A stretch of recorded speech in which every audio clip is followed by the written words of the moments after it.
Welcome to On the Beat. Today we're joined by our friends by CROWELL, GILLIS, and Cooper, with Will Cooper sitting here with me. And we are going to tackle the subject of damages in a Mississippi wrongful death claim. Yes, yes. So what puts us in that type of situation? Well, you know, a wrongful death claim is a claim that that you would bring as a representative of a family member who is typically, you know, killed by someone's negligence, is the bottom line.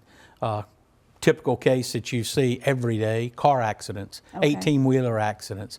But then you can get into medical malpractice, those kind of things that all result in the wrongful death, premises liability, somebody falling. What can we reclaim? And so the way it works in Mississippi is the personal representative or the estate is who brings a wrongful death lawsuit. Okay. And in doing that, not only do you get the damages, which are called survival damages, the damages that the individual who passed away would have received, but then also those beneficiaries have suffered damages as well, a lot of times. And so they have damages as well. It's kind of divided into two categories. Yeah, it's very complex. Yeah, you have an economic side, something that you can put on paper. The easiest one to point to in a wrongful death case is the lost wages that individual would have earned. You can put pencil to paper and come up with a number. So economic damages, the medical expenses that may have been incurred prior to the death, the funeral expenses, those kind of things. Something that most people don't think about is what's called loss of household services. You lose a wife and all of a sudden you have to hire a maid. You have to have somebody cut your yard. Those kind of things you wouldn't think about, but those are damages that you can actually calculate. Those are economic damages, which the estate or the wrongful death beneficiaries, i.e. the family members, are able to collect as well. So that's the economic side. You can put it on paper and figure it.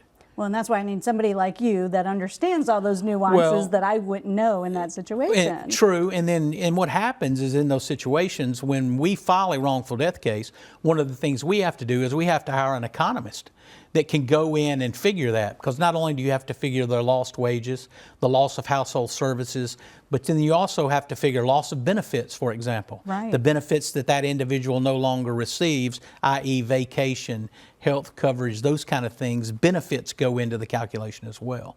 Now, I know each state has different laws. So in Mississippi, how is this handled? Well, so then the other side that we haven't talked about is the non-economic damage side. Yes. And so you have the economic you can put on paper.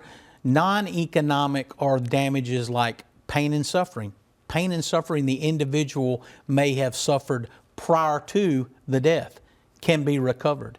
And then the loss of society, companionship, those things that everybody, you know, suffers from when they lose a loved one. Those are damages which you can't put a pencil to. You can't say, okay, I need, you know, $100,000 in damage. It's just whatever the jury then decides to give those representatives for that loss. Now, in Mississippi, you ask about how the law works. We limit non-economic damages to $100,000 to $1 million, $1 million in a normal wrongful death case. If it happens to be medical malpractice, the non-economic damages are limited to $500,000.